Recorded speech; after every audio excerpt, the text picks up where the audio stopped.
എല്ലാവർക്കും ബ്രില്യൻസ് PSCയിലേക്ക് സ്വാഗതം. എൻ്റെ പേര് ഷാനി. നമ്മൾ കഴിഞ്ഞ ക്ലാസ്സിൽ കേരള ചരിത്ര ഭാഗത്ത് പോർച്ചുഗീസുകാരുടെ ആഗമനം ചെയ്ത് കംപ്ലീറ്റ് ആയിട്ടുണ്ട്. ഇന്നത്തെ ക്ലാസ് കേരള ഭൂമിശാസ്ത്രമാണ്. നമ്മൾ ഓരോ ദിവസവും ഓരോ ടോപ്പിക് വൈസ് ആയിട്ട് തരാമെന്ന് കരുതി. അതുകൊണ്ട് ഇന്നത്തെ ക്ലാസ് കേരള ഭൂമിശാസ്ത്രമാണ്. അപ്പോൾ എല്ലാവരും ചാനൽ സബ്സ്ക്രൈബ് ചെയ്തുകൊണ്ട് കാണാൻ ശ്രമിക്കുക. അതുപോലെ ലൈക്ക് ചെയ്യണം. അതുപോലെ തന്നെ നിങ്ങളുടെ വിലയേറിയ അഭിപ്രായങ്ങൾ അറിയിക്കണം. ക്ലാസ്സിൻ്റെ PDF നോട്ട് ആവശ്യമുള്ളവർ വാട്സപ്പ് കമ്മ്യൂണിറ്റിയിൽ ജോയിൻ ചെയ്യുക. അതിൻ്റെ ലിങ്ക് ഡിസ്ക്രിപ്ഷനിൽ ഇട്ടിട്ടുണ്ടാവും. അതുപോലെ തന്നെ മുൻപുള്ള ക്ലാസ്സുകൾ കാണാൻ ആഗ്രഹിക്കുന്നവരാണെങ്കിൽ അവർക്കും ലിങ്ക് എവിടെ ഉണ്ട്, ഡിസ്ക്രിപ്ഷനിൽ ഇട്ടിട്ടുണ്ട് കേട്ടോ. അപ്പോൾ നമുക്ക് ക്ലാസ്സിലേക്ക് പോകാം. കേരള ഭൂമിശാസ്ത്രം. കേരളത്തിന്റെ മൊത്തം വിസ്തീർണം 38,863 ചതുരശ്ര കിലോമീറ്റർ ആണ്. എത്രയാ? 38,863 ചതുരശ്ര കിലോമീറ്റർ. ഇത് ഇന്ത്യയുടെ മൊത്തം വിസ്തൃതിയുടെ 1.18%.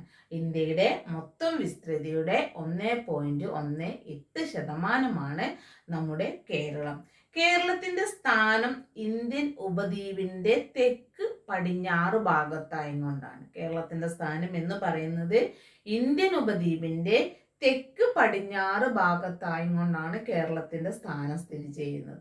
അതുപോലെ കേരളത്തിന്റെ അക്ഷാംശ സ്ഥാനം എന്ന് പറയുന്നത് 8 ഡിഗ്രി 18 മിനിറ്റിനും 12 ഡിഗ്രി 48 മിനിറ്റിനും മധ്യയാണ്. പക്ഷെ ഇത് നിങ്ങൾക്ക് ചില പുസ്തകത്തിൽ 8 ഡിഗ്രി 17 മിനിറ്റിനും 12 ഡിഗ്രി 47 മിനിറ്റിനും മധ്യേ എന്നും കാണാൻ സാധിക്കും കേട്ടോ. 8 ഡിഗ്രി 17 മിനിറ്റിനും 12 ഡിഗ്രി 47 മിനിറ്റിനും മധ്യേ. അതുപോലെ കേരളം സ്ഥിതി ചെയ്യുന്ന രേഖാംശം ചോദിച്ചാല് പൂർവ്വ രേഖാംശം 74 74 ഡിഗ്രി 52നും 77 ഡിഗ്രി 24 മിനിറ്റിനും മധ്യേ ആണ് കേരളത്തിന്റെ പൂർവ്വരേഖാംശ സ്ഥാനം. ഇത് നിങ്ങൾക്ക് ചില പുസ്തകത്തിൽ 74 ഡിഗ്രി 37 മിനിറ്റിനും 77 ഡിഗ്രി 27 മിനിറ്റിനും 77 ഡിഗ്രി 37 മിനിറ്റിനും മധ്യേ എന്നും കാണാൻ സാധിക്കും. അത്രേ 74 ഡിഗ്രി 27 മിനിറ്റിനും 77 ഡിഗ്രി 37 മിനിറ്റിനും മധ്യേ എന്നും കാണാൻ സാധിക്കുന്നതായിരിക്കും.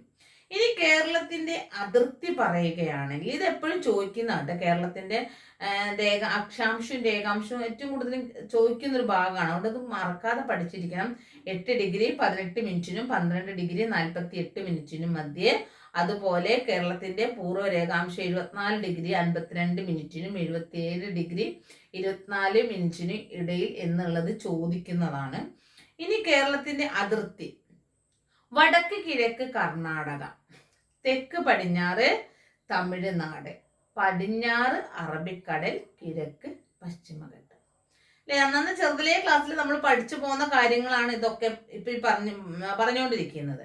അപ്പൊ എന്താണ്? വടക്ക് കിഴക്കായി കർണാടക സംസ്ഥാനം. കേരളം ഇച്ചിരി ചെരിഞ്ഞിട്ടാണല്ലോ സ്ഥിതി ചെയ്യുന്നത് അല്ലെ. അപ്പൊ വടക്ക് കിഴക്ക് കർണാടകയാണ്. അതുപോലെ തെക്ക് കിഴക്ക് തമിഴ്നാട്, പടിഞ്ഞാറ് അറബിക്കടൽ, കിഴക്ക് പശ്ചിമഘട്ട മലനിരകൾ. ഇങ്ങനെയാണ് കേരളത്തിന്റെ അതിർവരമ്പ് എന്ന് പറയുന്നത്. ഇനി കേരളത്തിന്റെ തെക്ക് വടക്ക് നീളം അല്ലെ, കേരളത്തിന് അങ്ങേ തല മുതൽ ഇങ്ങേ തല വരെ ഒരു വര വരയ്ക്കുകയാണെങ്കിൽ അത് എത്ര നീളം ഉണ്ടാവും എന്ന് ചോദിച്ചാൽ അത് 560 കിലോമീറ്റർ ആണ്. കേരളത്തിന്റെ തെക്ക് വടക്ക് നീളം എന്ന് പറയുന്നത് 560 കിലോമീറ്റർ ആണ്.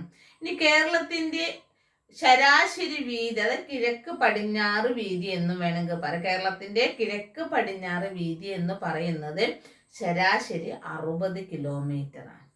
ശരാശരി പറയാൻ കാരണം കേരളത്തിന്റെ വിസ്തീർണം എല്ലാ സ്ഥലങ്ങളിലും ഒരുപോലെയല്ല. കേരളത്തിന്റെ വീതി എല്ലാ സ്ഥലങ്ങളിലും ഒരുപോലെയല്ല കിടക്കുന്നത്. അതുകൊണ്ട് തന്നെ അത് ശരാശരി എന്നേ നമുക്ക് പറയാൻ പറ്റൂ. ശരാശരി 60 കിലോമീറ്റർ ആണ് കേരളത്തിന്റെ വീതി എന്ന് പറയുന്നത്. വിസ്തീർണത്തിൽ മറ്റ് സംസ്ഥാനങ്ങളിൽ വെച്ച് കമ്പയർ ചെയ്യുമ്പോൾ കേരളത്തിന്റെ സ്ഥാനം 21 ആണ്. മറ്റ് സംസ്ഥാനങ്ങളെ വെച്ച് നോക്കുമ്പോൾ കേരളത്തിന്റെ സ്ഥാനം വിസ്തീർണത്തിൽ 21 ജനസംഖ്യ നമ്മൾ കുറച്ചുകൂടെ മുന്നിലാണ്, 13ാം സ്ഥാനത്താണ്. ജനസംഖ്യയിൽ നമ്മൾ 13ാം സ്ഥാനത്ത്, എന്നാൽ ജനസാന്ദ്രത വളരെ മുന്നിലാണ്. എത്രയാ? 3ാം സ്ഥാനത്ത്. ജനസാന്ദ്രതയിൽ നമ്മൾ 3ാം സ്ഥാനത്ത്.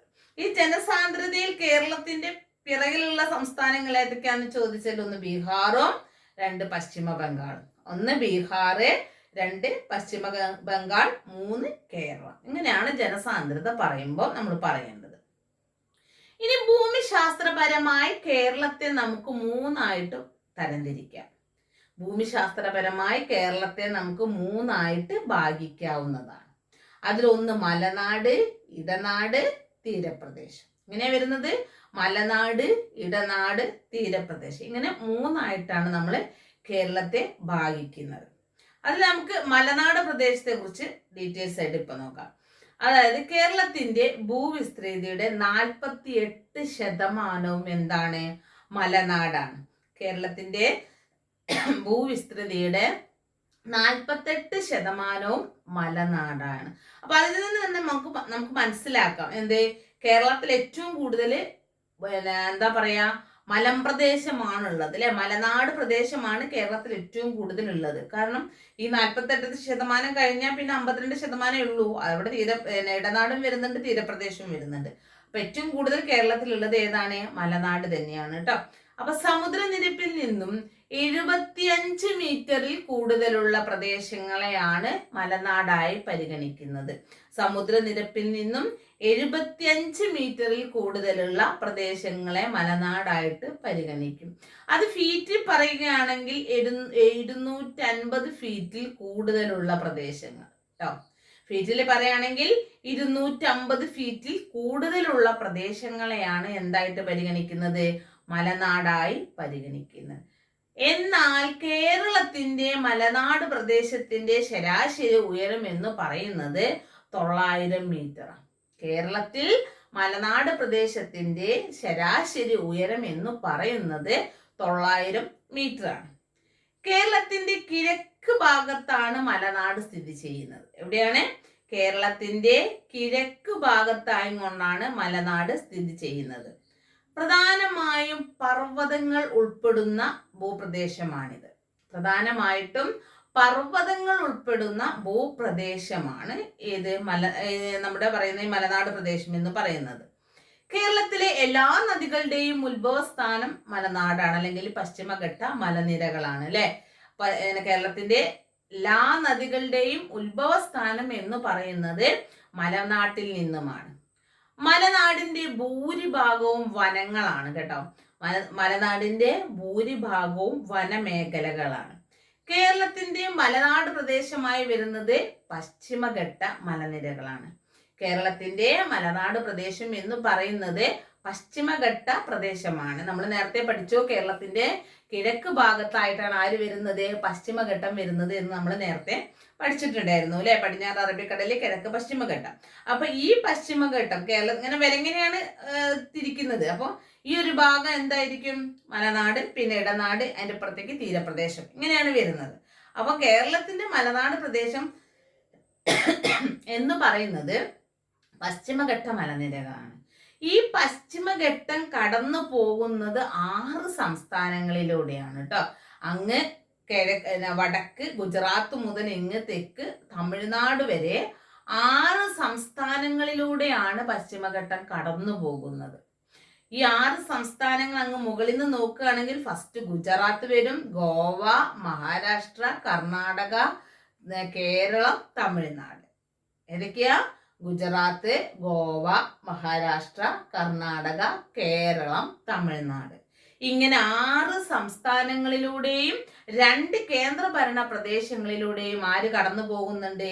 പശ്ചിമഘട്ട മലനിരകൾ കടന്നു പോകുന്നുണ്ട്.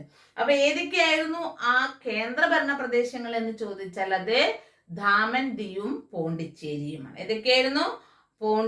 പോണ്ടിച്ചേരിയും ദാമൻ, ദിയും. ഇങ്ങനെ 2 കേന്ദ്രഭരണ പ്രദേശത്തിലൂടെ ആര് കടന്നു പോകുന്നുണ്ട്? പശ്ചിമഘട്ടം കടന്നു പോകുന്നുണ്ട്.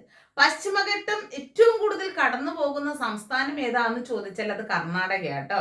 പശ്ചിമഘട്ടം ഏറ്റവും കൂടുതൽ കടന്നു പോകുന്ന സംസ്ഥാനം കർണാടകയാണ്. എന്നാൽ ഏറ്റവും കുറച്ചു പോകുന്നത് ഗോവ. അത് നമുക്ക് ചിന്തിച്ചാൽ തന്നെ അറിയാം, ഗോവ എന്ന് പറയുന്ന ചെറിയൊരു രാജ്യമാണ് അല്ലേ. അപ്പൊ അതിലൂടെയാണ് ഏറ്റവും കുറവ് പശ്ചിമഘട്ടം കടന്നു പോകുന്നത്. എന്നാൽ പശ്ചിമഘട്ടം കടന്നു പോകാത്ത കേരളത്തിലെ ഒരേ ഒരു ജില്ലയാണ് ഏത്? ആലപ്പുഴ. പശ്ചിമഘട്ടം കടന്നു പോകാത്ത കേരളത്തിലെ ഒരേ ഒരു ജില്ലയാണ് ആലപ്പുഴ ജില്ല. അപ്പൊ ആലപ്പുഴ ജില്ലയിലൂടെ എന്ത് കടന്നു പോകുന്നില്ല? പശ്ചിമഘട്ടം കടന്നു പോകുന്നില്ല. ഈ പശ്ചിമഘട്ടത്തിന്റെ നീളം എന്ന് പറയുന്നത് അങ്ങ് ഗുജറാത്ത് മുതൽ ഇങ്ങ് തമിഴ്നാട് വരെയുള്ള നീളം എന്ന് പറയുന്നത് 1600 കിലോമീറ്റർ ആണ്. ഗുജറാത്ത് മുതൽ തമിഴ്നാട് വരെയുള്ള പശ്ചിമഘട്ടത്തിന്റെ നീളം എന്ന് പറഞ്ഞാൽ അത് 1600 കിലോമീറ്റർ നീളത്തിൽ അങ്ങനെ നീണ്ടു കിടക്കുകയാണ്. പശ്ചിമഘട്ടത്തിന്റെ ശരാശരി ഉയരം എന്ന് പറയുന്നത് 1200 മീറ്റർ ആണ്. പശ്ചിമഘട്ടത്തിന്റെ ശരാശരി ഉയരം എന്ന് പറയുന്നത് 1200 മീറ്റർ ആണ്. ഈ പശ്ചിമഘട്ടം എല്ലായിടത്തും ഒരേ ഉയരമല്ല അല്ലെ. ഇപ്പൊ വടക്ക് നിന്ന് അങ്ങ് തെക്കോട്ട് വരും തോറും പശ്ചിമഘട്ടത്തിന്റെ ഉയരം കൂടുകയാണോ കുറയാണോ ചെയ്യാം? എന്താ ചെയ്യാം? പശ്ചിമഘട്ടത്തിന്റെ ഉയരം കൂടുകയാണ് ചെയ്യുന്നത് കേട്ടോ. വടക്ക് നിന്നും തെക്കോട്ട് വരും തോറും പശ്ചിമഘട്ടത്തിന്റെ ഉയരം എന്ത് ചെയ്യുന്നു? കൂടിക്കൊണ്ടിരിക്കുന്നു. ഇത് ഓർത്ത് വെക്കണം. ഇത് സ്റ്റേറ്റ്മെന്റ് ലെവലൊക്കെ ചോദിക്കാൻ പറ്റിയൊരു സാധനം കേട്ടോ. വടക്ക് നിന്ന് തെക്കോട്ട് വരും തോറും പശ്ചിമഘട്ടത്തിന്റെ ഉയരം കൂടുകയാണോ കുറയുകയാണോ? എന്താ ചെയ്യുന്നത്? കൂടുന്നു അല്ലെ. കിഴക്കോട്ട് പോകുമ്പോൾ ഹിമാലയത്തിന്റെ ഉയരം കുറഞ്ഞാ വരുന്നത്. പക്ഷെ പശ്ചിമഘട്ടം തെക്കോട്ട് വരും തോറും ഉയരം കൂടുകയാണ് ചെയ്യുന്നത്. അപ്പം എന്താന്ന് വെച്ചാല് ഈ ഇന്ത്യയുടെ മൊത്തം കരഭാഗത്തിന്റെ 6% പശ്ചിമഘട്ടമാണ്. ഇന്ത്യയുടെ മൊത്തം കരഭാഗം എടുത്തു നോക്കി കഴിഞ്ഞാൽ അതിന്റെ 6% എന്താണ്? പശ്ചിമഘട്ട മലനിരകളാണ്. ഏറ്റവും കൂടുതൽ ജൈവ വൈവിധ്യമുള്ള പ്രദേശമാണ് എന്ത്? പശ്ചിമഘട്ടം. ഏറ്റവും കൂടുതൽ ജൈവ വൈവിധ്യമുള്ള പ്രദേശമാണ് പശ്ചിമഘട്ടം. ഈ പശ്ചിമഘട്ടത്തെ യുനെസ്കോയുടെ ലോക പൈതൃക പട്ടികയിൽ ഉൾപ്പെടുത്തിയത് 2012 ജൂലൈ 1-നാണ്. പശ്ചിമഘട്ടത്തെ ലോക പൈതൃക പട്ടികയിൽ ഉൾപ്പെടുത്തിയത് 2012 ജൂലൈ മാസം 1-ാം തീയതി.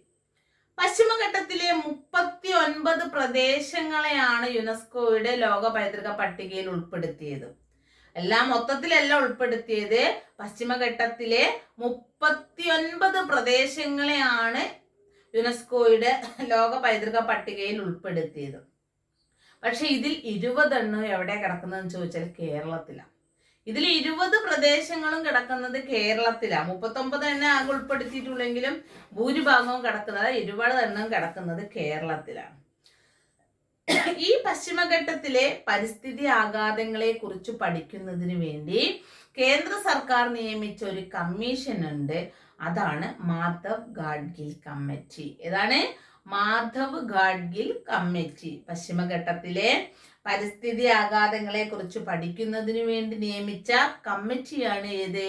മാധവ് ഗാഡ്ഗിൽ കമ്മിറ്റി അല്ലെ. ഇതിനിടയ്ക്ക് നമുക്ക് ചൂരൽമല മുണ്ടക്കൈ ദുരന്തമൊക്കെ നടന്ന സമയത്ത് ഗാഡ്ഗിൽ റിപ്പോർട്ടിനെ കുറിച്ചൊക്കെ പറയുകയുണ്ടായി അല്ലെ. ആ സമയത്ത് പലരും പോയി ഗാഡ്ഗിൽ റിപ്പോർട്ട് എടുത്ത് വായിക്കുകയൊക്കെ ചെയ്തിട്ടുണ്ടായിരുന്നോ അല്ലെ. ആ ഒരു സമയത്താണ് എല്ലാവരും ഏറ്റവും കൂടുതലായിട്ട് ഈ റിപ്പോർട്ടിനെ കുറിച്ച് കേട്ടിട്ടുള്ളത്. അദ്ദേഹം ഈ റിപ്പോർട്ടിൽ വ്യക്തമായിട്ട് കാര്യങ്ങളൊക്കെ പറയുന്നുണ്ട്. പക്ഷെ ആ ഒരു സമയത്ത് പല പ്രശ്നങ്ങളും പൊങ്ങി വരികയാണ് ഉണ്ടായത്. അതുകൊണ്ട് തന്നെ നമ്മുടെ കേന്ദ്ര സർക്കാർ മാധവ് ഗാഡ്ഗിൽ റിപ്പോർട്ടിനെ കുറിച്ച് പഠിക്കുന്നതിന് വേണ്ടി മറ്റൊരു കമ്മിറ്റിയെ നിയമിച്ചു. അതാണ് കസ്തൂരി രംഗൻ കമ്മിറ്റി. മാധവ് ഗാഡ്ഗിൽ കമ്മിറ്റിയുടെ റിപ്പോർട്ടിനെ കുറിച്ച് പഠിക്കുന്നതിന് വേണ്ടി നിയമിച്ച മറ്റൊരു കമ്മിറ്റിയാണ് കസ്തൂരി രംഗൻ കമ്മിറ്റി. ഇനി പശ്ചിമഘട്ടത്തിലെ പരിസ്ഥിതി ആഘാതങ്ങളെ കുറിച്ച് പഠിക്കുന്നതിന് വേണ്ടി നമ്മളെ കേരള സർക്കാർ നിയമിച്ച കമ്മീഷനാണ് ഉമ്മൻ ബി ഉമ്മൻ കമ്മീഷൻ. ഏതാണ്? Oommen B Oommen commission. പശ്ചിമഘട്ടത്തിലെ ഏറ്റവും ഉയരം കൂടിയ ഭാഗമാണ് ആനമുടി അല്ലെ. പശ്ചിമഘട്ടത്തിലെ ഏറ്റവും ഉയരം കൂടിയ ഭാഗം ഏതാന്ന് ചോദിച്ചാൽ അത് ആനമുടിയാണ്. ആനമുടി സ്ഥിതി ചെയ്യുന്നത് ഏത് ജില്ലയിലാണ്? ഇടുക്കി ജില്ലയിൽ. ഇടുക്കി ജില്ലയിലെ ദേവികുളം താലൂക്കിൽ മൂന്നാർ പഞ്ചായത്തിലാണ് എന്ത് സ്ഥിതി ചെയ്യുന്നത്? ആനമുടി സ്ഥിതി ചെയ്യുന്നത്.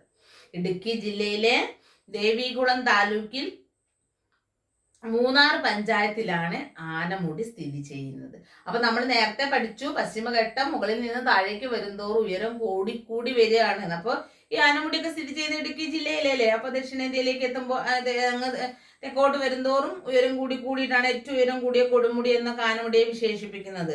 കേരളത്തിലെ ഏറ്റവും ഉയരം കൂടിയ കൊടുമുടി, ദക്ഷിണേന്ത്യയിലെ ഏറ്റവും ഉയരം കൂടിയ കൊടുമുടി ഒക്കെ എന്ത് തന്നെയാണ്? ആനമുടി. ഈ ആനമുടിയുടെ ഉയരം എന്ന് പറയുന്നത് 2695 അല്ലെ. ആനമുടിയുടെ ഉയരം 2695. അത് ഫീറ്റിൽ പറയുകയാണെങ്കിൽ 8842 ഫീറ്റ്. 8842 ഫീറ്റാണ് ആനമുടിയുടെ ഉയരം ഫീറ്റിൽ പറയുമ്പോൾ. ആനമുടിയുടെ വടക്ക് സ്ഥിതി ചെയ്യുന്ന മലയാണ് ആനമല. അതായത് ഈ ആനമുടിന്റെ അവിടെ ഇടുക്കി ജില്ലയിൽ എത്തുമ്പോഴത്തേക്കും പശ്ചിമഘട്ടം 3 മലനിരകളൊക്കെ ആയിട്ട് പോകുന്നുണ്ട്. അപ്പം അവിടെ നമ്മുടെ ആനമലയുടെ വടക്ക് കിഴക്ക് ഭാഗത്തായും കൊണ്ടാണ് എന്തുള്ളത്? പളനിമല സ്ഥിതി ചെയ്യുന്നത്. അതുപോലെ തെക്ക് ഭാഗത്ത് എന്താണ്? ആനമല. വടക്ക് സ്ഥിതി ചെയ്യുന്നത് ആനമല, വടക്ക് കിഴക്ക് പളനിമല, തെക്ക് ഏലമല. മാറിപ്പോവരുത്. ആനമുടിയുടെ വടക്ക് സ്ഥിതി ചെയ്യുന്നത് ആനമലയാണ്, വടക്ക് കിഴക്ക് പളനിമലയാണ്, അതുപോലെ തെക്ക് ഭാഗത്ത് സ്ഥിതി ചെയ്യുന്നത് ഏലമല. ഇരവികുളം ദേശീയോദ്യാനത്തിലാണ് സ്ഥിതി ചെയ്യുന്നത് അല്ലെ. ഇടുക്കി ജില്ലയിലെ ഇരവികുളം ദേശീയോദ്യാനത്തിലാണ് എന്ത് സ്ഥിതി ചെയ്യുന്നത്? ആനമുടി സ്ഥിതി ചെയ്യുന്നത്. ആനമലയുടെ വടക്ക് ഭാഗത്ത് സ്ഥിതി ചെയ്യുന്ന പ്രധാന സുഖവാസ കേന്ദ്രമാണ് നീലഗിരി. ആനമലയുടെ വടക്ക് ഭാഗത്ത് സ്ഥിതി ചെയ്യുന്ന പ്രധാന സുഖവാസ കേന്ദ്രമാണ് ഏത്? നീലഗിരിയാണ് ആനമുടിയുടെ വടക്ക് ഭാഗത്ത് സ്ഥിതി ചെയ്യുന്ന പ്രധാന സുഖവാസ കേന്ദ്രം. അതുപോലെ പശ്ചിമഘട്ടത്തിന്റെ ഏറ്റവും തെക്ക് ഭാഗത്ത് സ്ഥിതി ചെയ്യുന്ന മലനിരയാണ് അഗസ്ത്യമല. എവിടെയാണ്? പശ്ചിമഘട്ടത്തിന്റെ ഏറ്റവും തെക്ക് ഭാഗത്ത് സ്ഥിതി ചെയ്യുന്ന മലനിരയാണ് അഗസ്ത്യമല. അഗസ്ത്യമല സ്ഥിതി ചെയ്യുന്നത് തിരുവനന്തപുരം ജില്ലയിലെ നെടുമങ്ങാട് താലൂക്കിലാണ് കേട്ടോ. അഗസ്ത്യമല സ്ഥിതി ചെയ്യുന്നത് തിരുവനന്തപുരം ജില്ലയിലെ നെടുമങ്ങാട് താലൂക്ക്. ഈ അഗസ്ത്യമലയുടെ ഉയരം സമുദ്രനിരപ്പിൽ നിന്നും 1868 മീറ്റർ ആണ്. അഗസ്ത്യകൂടത്തിന്റെ ഉയരം സമുദ്രനിരപ്പിൽ നിന്നും 1868 മീറ്റർ ആണ് ഇതിന്റെ ഉയരം. അഗസ്ത്യകൂടത്തെ സംരക്ഷിത ജൈവ കേന്ദ്രമായി കേന്ദ്ര സർക്കാർ പ്രഖ്യാപിച്ചത് 2001 അഗസ്ത്യകൂടത്തെ സംരക്ഷിത ജൈവ കേന്ദ്രമായി കേന്ദ്ര സർക്കാർ പ്രഖ്യാപിച്ചത് 2001. അഗസ്ത്യകൂടത്തെ സംരക്ഷിത ജൈവ കേന്ദ്രമായി കേന്ദ്ര സർക്കാർ പ്രഖ്യാപിച്ചത് 2001 കേട്ടോ. അപ്പൊ നമ്മുടെ കേരള ജോഗ്രഫിയിലെ ഒരു പാർട്ട് ഇവിടെ തീരുകയാണ്. അതുകൊണ്ട് തന്നെ എല്ലാവരോടും ഒരിക്കൽ കൂടി പറയാണ്, ക്ലാസ് കണ്ടതിന് ശേഷം നിങ്ങളുടെ അഭിപ്രായങ്ങൾ രേഖപ്പെടുത്തണം. അതുപോലെ സബ്സ്ക്രൈബ് ചെയ്യണം. PDF ആവശ്യമുള്ളവര് വാട്സപ്പ് കമ്മ്യൂണിറ്റിയിൽ ജോയിൻ ചെയ്യുകയും കൂടെ വേണം കേട്ടോ. അതുപോലെ ബ്രില്യൻസിന്റെ ഓൺലൈൻ ക്ലാസ്സുകൾ മാത്രമല്ല, ഓഫ്ലൈൻ ക്ലാസ്സുകൾ നടന്നുകൊണ്ടിരിക്കുന്നുണ്ട്. അതുപോലെ SSCയുടെ ഒരു പുതിയ ബാച്ച് സ്റ്റാർട്ട് ചെയ്യുന്നുണ്ട് ഒക്ടോബർ 20 അപ്പൊ താല്പര്യമുള്ളവര് അവർക്ക് ജോയിൻ ചെയ്യാവുന്നതാണ്. നമ്മുടെ നമ്പർ എന്ന് പറയുന്നത് 70 34 30 94 91 നമ്പർ. 70 34 30 94 91. അപ്പൊ SSCക്ക് ജോയിൻ ചെയ്യാൻ താല്പര്യമുള്ളവരാണെന്നുണ്ടെങ്കിൽ അങ്ങനെ ജോയിൻ ചെയ്യാവുന്നതാണ് കേട്ടോ. അപ്പോൾ ഓക്കെ, ഇന്നത്തെ ക്ലാസ് നമ്മളിവിടെ അവസാനിപ്പിച്ചിരിക്കുകയാണ്. എല്ലാവർക്കും ഒരിക്കൽ കൂടി ശുഭരാത്രി.